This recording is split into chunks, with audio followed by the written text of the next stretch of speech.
कल्पना कीजिए कि एक सुनसान पहाड़ी जिसमें 21 सिख जवान और सामने से दुश्मनों की आ रही हजारों की संख्या में फौज। क्या मंजर होगा। नमस्कार, मैं दीपक पटेल। आज हम उस इतिहास की बात करने जा रहे हैं जिसको सुनकर आप दंग रह जाएंगे, आपके रोंगटे खड़े हो जाएंगे। क्या ऐसे भी जवान थे। ये कहानी है बहादुर की, ये कहानी है कर्तव्य की। ना ही कोई मदद की उम्मीद है और ना ही बचने का कोई रास्ता। जी हाँ, हम बात कर रहे हैं सरांगढ़ी की, जो भारत के उत्तर पश्चिम सीमा, जो आज अफगानिस्तान और पाकिस्तान की सीमा पर स्थित है। साल था 1897।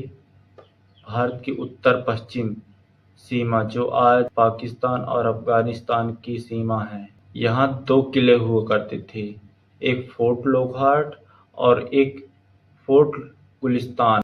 इन दोनों के बीच एक पोस्ट स्थित थी जिसको सिरागढ़ी कहते हैं, और इस पोस्ट को संभाल रहे थे 36वें सिख रेजिमेंट के 21 सिख जवान। यहाँ पे इनका काम सिर्फ संदेश भेजना था। 12 सितंबर 1897 उगते हुए सूरज के साथ एक धूल का बड़ा सा गुब्बार भी उठा जो सीधे पोस्ट की ओर आ रहा था।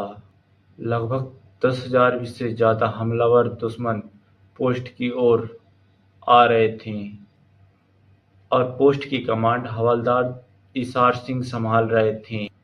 उन्होंने समझ लिया कि आज मौत हमारे सामने खड़ी है, फिर भी इन्होंने पीछे हटना स्वीकार नहीं किया। दुश्मनों ने पुकार लगाया कि सिलेंडर कर दो। इन्होंने एक ही जवाब दिया, सर कटा सकते हैं लेकिन सर झुका सकते नहीं। इन्होंने पीछे हटने से साफ मना कर दिया। फिर होना क्या था, गोलीबारी चालू हो गई और दुश्मन एक एक कर गिरते गए, पर दुश्मन की संख्या बहुत ज्यादा थी। इनमें से एक सिपाही गुरमुख सिंह, जो लगातार संदेश भेज रहे थे फोर्ट लॉकहार्ट को। ये लड़ाई कई घंटों चली, जिससे इनके पास गोला और बारूद कम पड़ने लगे। दीवार पर आग लगाकर दीवार को तोड़ दिया। फिर लड़ाई आमने सामने की हो चुकी थी। सब सिखों ने अपनी बंदूक फेंककर भाले और तलवार से लड़ाई शुरू की और एक एक कर सब शहीद हो गए। फिर लास्ट में बचे गुरमुख सिंह, जो लगातार संदेश भेज रहे थे। फिर उन्होंने भी बंदूक उठाई और फायरिंग चालू कर दी, जिससे दर्जनों दुश्मन सिपाही मारे गए। फिर लास्ट में वो भी शहीद ही हो गए। पर इसमें दुश्मनों को बहुत नुकसान हो चुका था।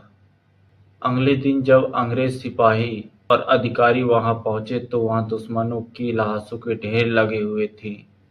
इन 21 जवानों को ब्रिटिश सरकार की तरफ से सबसे बड़ा इनाम, इंडिया ऑर्डर ऑफ मेरिट, जो आज के परमवीर चक्र के बराबर है।